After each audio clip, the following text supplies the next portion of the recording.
मुख्यमंत्री ने ऐतिहासिक जल महल की पाल पर श्रमदान करके स्वच्छता का संदेश दिया। इस मौके पर उन्होंने खुद झाड़ू लगा करके कचरा संग्रहित किया और उपस्थित आमजन को स्वच्छता बनाए रखने की शपथ भी दिलाई। कार्यक्रम के दौरान मुख्यमंत्री ने पौधारोपण किया, जिससे स्वच्छता के साथ में पर्यावरण संरक्षण का संदेश भी लोगों तक पहुंचे। उन्होंने स्वच्छता योद्धाओं को पीपीई किट वितरित किया और चयनित लाभार्थियों को प्रधानमंत्री स्वनिधि योजना के अंतर्गत चेक भी प्रदान किया। इसके अलावा मुख्यमंत्री ने रोड स्वीपिंग मशीन को हरी झंडी दिखाकर रवाना किया और implementation plan for single use plastic free cities पुस्तिका का विमोचन भी किया। उन्होंने स्वच्छता के कर्तव्य पथ पर हस्ताक्षर करके नागरिक सहभागिता का आह्वान किया। तो तस्वीरें आप देख सकते हैं कि किस तरह से मुख्यमंत्री भजनलाल शर्मा खुद झाड़ू लगा करके स्वच्छता का संदेश यहां पर देते हैं। बाल मुकुंदाचार्य भी यहां पर मौजूद है।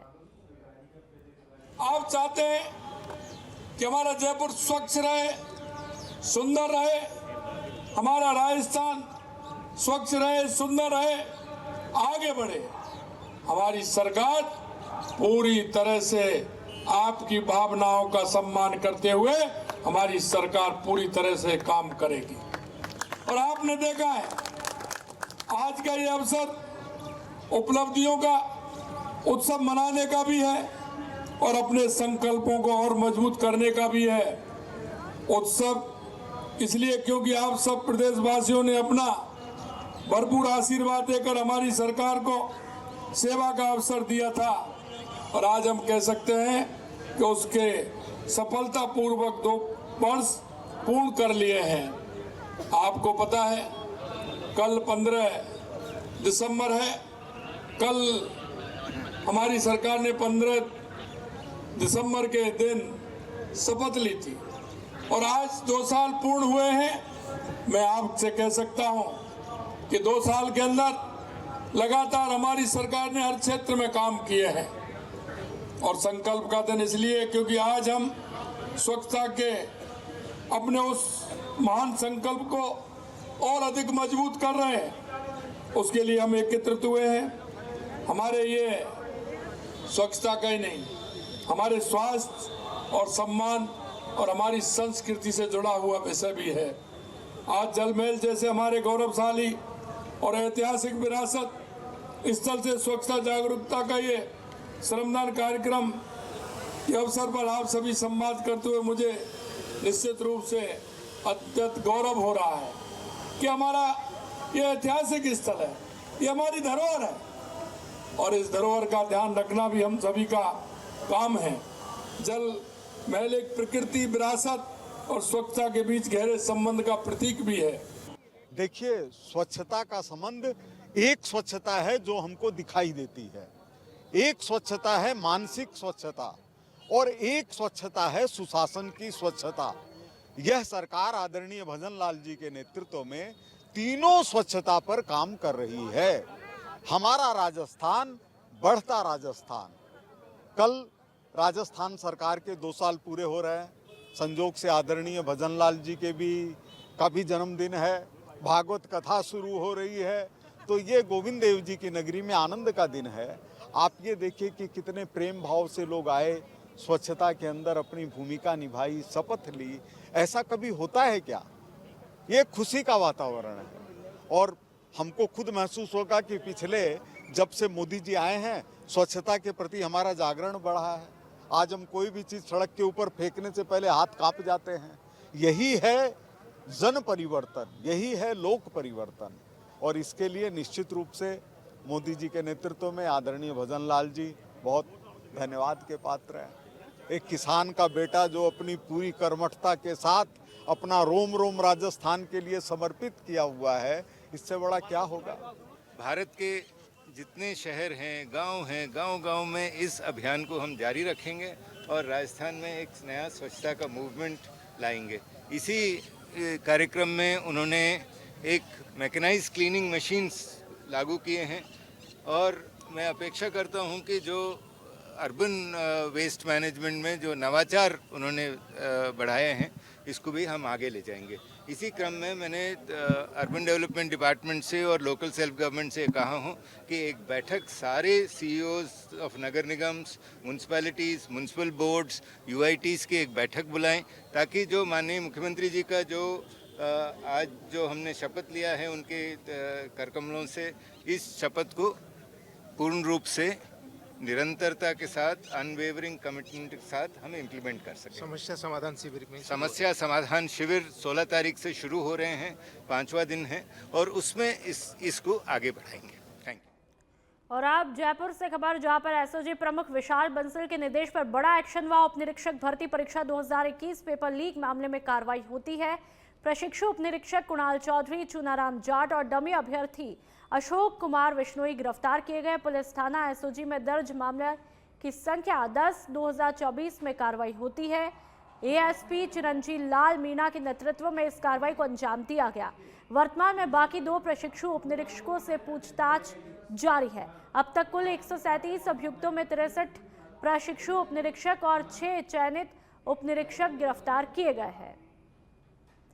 तो ये गिरफ्तार किए गए जो अभ्यर्थी है उनको भी आप देख लीजिए।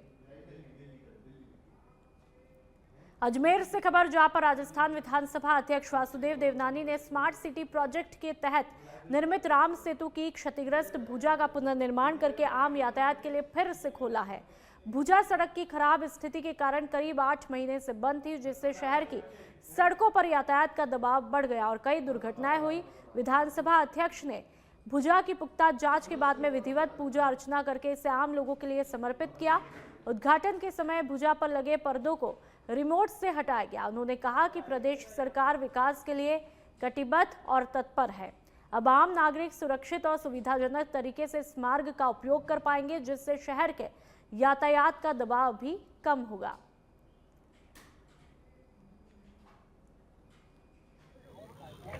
एलिवेटेड रोड बने, इसके बहुत समय से इसकी चर्चा भी होती थी, योजना भी बनती थी। पिछले वर्षों में एलिवेटेड रोड बन के तैयार हुआ।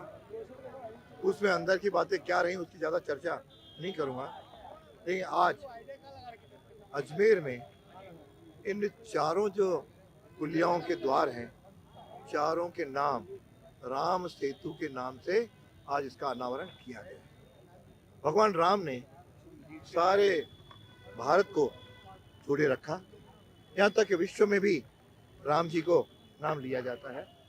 ऐसे भगवान राम जो जन्म से लेकर के और अंत के जीवन तक हमेशा हमारे प्राणों के में रहते हैं, ऐसे भगवान राम के नाम से राम सेतु, सेतु का जोड़ने वाला, इसके आधार पर इसका नामकरण किया है। इसलिए निश्चित रूप से मैं अपने सारे कार्यकर्ताओं को, प्रशासन को अपनी ओर से बधाई देता हूं। झुंझुनू से बड़ी खबर, जहां पर पुलिस ने गोठड़ा थाना इलाके में कृष्णकांत उर्फ गोलू स्वामी की हत्या के मामले में 7 आरोपियों को गिरफ्तार किया है। मुख्य आरोपी रविंद्र कटेवा और उसके साथियों ने वारदात को अंजाम दिया। जांच में खुलासा हुआ कि हत्या के लिए 50 लाख रुपए की सुपारी दी गई थी, जिसमें 5 लाख रुपए अग्रिम दिए थे। पुलिस ने इस मामले में इस्तेमाल पिस्टल, कट्टा और एक कार और अन्य वाहन को भी जब्त किया है। वारदात में सुनील सुंडा की हत्या भी शामिल है, जिसमें आरोपी पिंटू भींचरी, राजू सिंह और नंदू सिंह गिरफ्तार किए गए। पुलिस ने साफ किया कि कृष्णकांत उर्फ गोलू स्वामी के द्वारा खुद को गोली मारने की सूचना एक अफवाह थी। अन्य फरार आरोपियों की तलाश जारी है और पुलिस मामले की तहकीकात कर रही है। एक घटना होती है खिरोड़ गांव में, रविंदर कटेवा के घर पर 4 बदमाश आते हैं स्विफ्ट गाड़ी से, और उनका मकसद जो था वो रविंदर कटेवा के ऊपर फायरिंग करके उसकी हत्या करने का मकसद था। उस घटना के बाद क्या होता है कि चारों बदमाशों ने फायरिंग करते हैं, तो एक को गोली लगती है सुनील सुंडा को और उसकी हत्या हो जाती है। उसके बाद ये चारों बदमाश भगने लगते हैं, तो फिर रविंदर कटेवा और उसके जो साथी थे उसके घर पर, वो उसका पीछा करते, उनको दौड़ाते हैं। बाद में दौड़ाते हुए एक गांव की खेत आता है, वहां पर इनके बीच फिर से मुठभेड़ होता है, जिसमें इनके द्वारा चारों में से एक बदमाश कृष्णकांत उर्फ गोलू स्वामी था, जिसकी गोली मारकर हत्या की जाती है। इन दोनों घटनाओं में आज हमने गिरफ्तारियां की हैं और इन दोनों घटनाओं के पीछे का जो मेन रंजिश था वो था, एक जमीन है भादवासी गांव में 23-24 बीघे की जमीन है, जो श्रवण भादवासी जो बदमाश है दादिया थाने का, उसकी जमीन है। उसमें रविंदर कटेवा का इंटरेस्ट था, उसने उस जमीन को नोटरी करवा ली थी, जो उसका अंदर का डिस्प्यूट था। उसके रंजिश के चक्कर में श्रवण बदवासी को लगा कि अगर हम रविंदर कटेवा को हटा देंगे, रास्ते से ठिकाने लगा देंगे, तो उस जमीन पर उसका प्रॉपर कब्जा हो जाएगा। इस रंजिश के पीछे भी एक बार नवंबर 2024 में रविंदर कटेवा गैंग ने श्रवण बदवासी को पीटा था। सुरेश मोवाल जो उसका मेन साथी, उसको पीटा था, जेल भी गया था। उसी का बदला लेने के लिए श्रवण बदवासी ने यह प्लान किया। शाहबाद उपखंड के नावदा बसई में वन भूमि को अतिक्रमण मुक्त करवाया गया है। ये कार्रवाई उपवन संरक्षक 12 विवेकानंद माणिक्य राव बड़े के आदेश के तहत चलाए जा रहे अभियान का हिस्सा है। क्षेत्रीय वन अधिकारी शाहबाद द्वारा गठित गश्ती दल ने नाका प्रभारी देवरी के नेतृत्व में इलाके में निगरानी रखते हुए अज्ञात व्यक्ति के द्वारा किए गए अतिक्रमण को हटाया। इस अभियान में राजस्थान वन अधिनियम 1953 की धारा 32 और 33 के तहत आवश्यक कार्रवाई की जा रही है। तस्वीरें आप देख लीजिए। नाका प्रभारी देवरी रामबल सहरिया आगे की प्रक्रिया का जिम्मा संभालेंगे। इस पहल से वन भूमि को सुरक्षित किया है और स्थानीय क्षेत्र में पर्यावरण संरक्षण को बढ़ावा भी मिलेगा। वन अधिकारों और भूमि सुरक्षा के लिए ये एक महत्वपूर्ण कदम माना जा रहा है। तो अतिक्रमण हटाने की कार्रवाई आपने देखी, शाहबाद की तस्वीरें हैं और वन अतिक्रमण मुक्त यहां पर किया गया। एक अभियान यहां पर चलाया गया और गश्ती दल का गठन यहां पर किया जाता है। कामा पंचायत समिति की सोनोखर ग्राम पंचायत में विधायक निधि के विकास कार्यों में बड़े पैमाने का घोटाला देखने को मिला है। जांच में पता चला कि 4 पूर्व निर्मित निर्माण कार्यों को नवीन कार्य दिखा करके जिम्मेदारों ने 20,93,443 रुपए का भुगतान किया। जिला परिषद के लोकपाल ने सरपंच, ग्राम विकास अधिकारी, कनिष्ठ अभियंता और तकनीकी सहायक को दोषी ठहराया है। लोकपाल ने ग्राम विकास अधिकारी सहित प्रशासक के खिलाफ मुकदमा दर्ज कराने के आदेश दिए हैं। जानकारों का कहना है कि यदि पूरे जिले की ग्राम पंचायतों की इसी तरह जांच की जाए तो करोड़ों रुपए के गबन की संभावना हो सकती है। ये मामला स्थानीय प्रशासन और ग्रामीणों के लिए गंभीर चेतावनी साबित हो रहा है। और अब बात बसेड़ी की, जहां पर थाना सलेमपुर में हुए फायरिंग के मामले में पुलिस ने आरोपी महेश सिंह को गिरफ्तार किया है। आरोपी ने 8 दिसंबर को निजी चिकित्सक धर्मेंद्र सिंह और उनके 2 साल के मासूम बेटे पर गोली चला दी थी। इस फायरिंग में चिकित्सक गंभीर रूप से घायल हुए और बच्चों के पैरों में छर्रे लगे। दोनों का उपचार ग्वालियर के निजी अस्पताल में किया गया, जहां पर डॉक्टर की स्थिति स्थिर है। आरोपी महेश सिंह को अतरसुमा गांव के पास से दबोचा गया। पुलिस अधीक्षक विकास सांगवान के निर्देशन में थानाधिकारी बालकृष्ण के नेतृत्व में यह कार्रवाई हुई। इसके अलावा थाना क्षेत्र में शांति भंग के 4 अन्य मामलों में भी पुलिस ने 4 व्यक्तियों को गिरफ्तार किया। अधिकारियों ने कहा कि सभी मामलों में सख्ती के साथ में कार्रवाई जारी रहेगी। और अब बात प्रतापगढ़ की, जहां पर राज्य सरकार के 2 साल पूरे होने के मौके पर जिला मुख्यालय स्थित दीपेश्वर तालाब पर श्रमदान कार्यक्रम आयोजित किया गया। तस्वीरें आप देख लीजिए।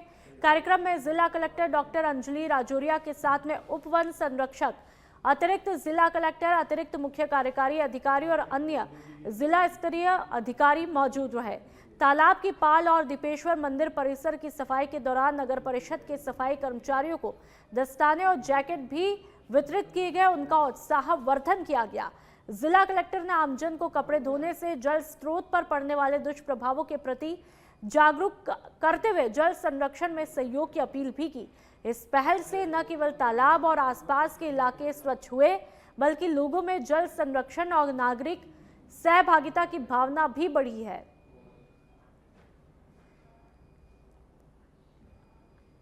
और अब बात भरतपुर की, जहां पर जिला कलेक्टर कमर चौधरी ने नगर निगम के द्वारा शहर में चल रहे विकास कार्यों का औचक निरीक्षण किया। इस दौरान उन्होंने red cross circle, Chandpole, Ranjit Nagar और पुष्प वाटिका क्षेत्रों में CFCD नाला निर्माण कार्य की प्रगति को मौके पर देखा।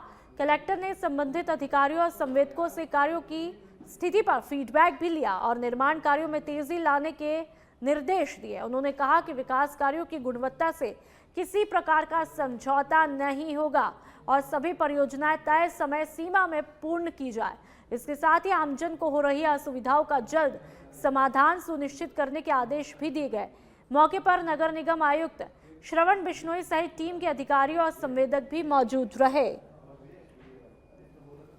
निगम द्वारा जो कार्य चल रहे हैं उनका आज निरीक्षण हम लोगों ने किया है और इसमें जो मेजर काम है वो CFCD RNFCD ये काम चल रहा है। तो कई जगह क्योंकि पानी बहुत ज़्यादा भरा हुआ है इन नालों में, उनको डाइवर्ट करना, पानी का जो एक्सेस फ्लो है जब नीचे खोदते हैं तो वहाँ से बहुत ज़्यादा सीपेज है और पानी का फ्लो काफ़ी है। तो इन सब में करने में काम में काफ़ी मुश्किलें आ रही हैं, लेकिन उसके बावजूद भी टीमें लगा के काम को पुल किया जा रहा है और प्रयास किया जा रहा है इसको जल्दी से जल्दी खत्म करें। चित्तौड़गढ़ की निम्बाहेड़ा कोतवाली पुलिस ने विशेष अभियान ऑपरेशन सुदर्शन चक्र के तहत बड़ी कार्रवाई करते हुए हिस्ट्रीशीटर सद्दाम उर्फ भोला उर्फ सफीक खान को गिरफ्तार किया। आरोपी उदयपुर जिले के सुखेर थाने में NDPS एक्ट के मामले में फरार था और भीलवाड़ा जिले में भी वांछित बताया गया। पुलिस ने आरोपी के कब्जे से एक अवैध पिस्टल और 3 कारतूस बरामद किए। जिला पुलिस अधीक्षक मनीष त्रिपाठी के निर्देशन में आरोपी को डिटेन किया और आर्म्स एक्ट में मामला दर्ज किया गया। पूछताछ में आरोपी ने अवैध हथियार निम्बाहेड़ा से खरीदने की बात स्वीकार की है। आरोपी के खिलाफ पहले भी मारपीट और अवैध हथियार सहित कई आपराधिक मामले दर्ज है। न्यायालय से आरोपी का 3 दिन का पुलिस रिमांड प्राप्त करके विस्तृत अनुसंधान किया जा रहा है। और अब सिरोही की बात करेंगे। आबूरोड में पुलिस ने हाट बाजार क्षेत्र में यातायात नियमों का उल्लंघन करने वाले वाहन चालकों के खिलाफ सख्त कार्रवाई को अंजाम दिया। पुलिस ने बिना दस्तावेज वाले 2 पहिया वाहन चालकों को दंडित किया और इस कार्रवाई के दौरान लगभग 2 दर्जन बाइकें जब्त किया। अभियान के चलते बाइक चालकों में हड़कंप मचा हुआ है। पुलिस अधिकारियों ने खुलासा किया कि कार्रवाई आमजन की सुरक्षा और बाजार में यातायात व्यवस्था को सुचारू रखने के उद्देश्य से की है। उन्होंने साथ ही वाहन चालकों से अपील की है कि वे हमेशा यातायात नियमों का पालन करें और सुरक्षित ड्राइविंग को प्राथमिकता दें। इस कदम से लोगों में सड़क सुरक्षा के प्रति जागरूकता बढ़ाने की उम्मीद जताई जा रही है। तो तस्वीरें आबूरोड की है। यहाँ पर 2 पहिया वाहन चालकों के खिलाफ विशेष तौर पर कार्रवाई की। पुलिस ने करीब 2 दर्जन बाइकें जब्त की है और कार्रवाई के बाद से बाइक चालकों में हड़कंप मचा हुआ है। तस्वीरें आबूरोड में पुलिस का सख्त एक्शन देखने को मिला। बांसवाड़ा के घाटोल से एक दर्दनाक सड़क हादसे की खबर देखने को मिली है।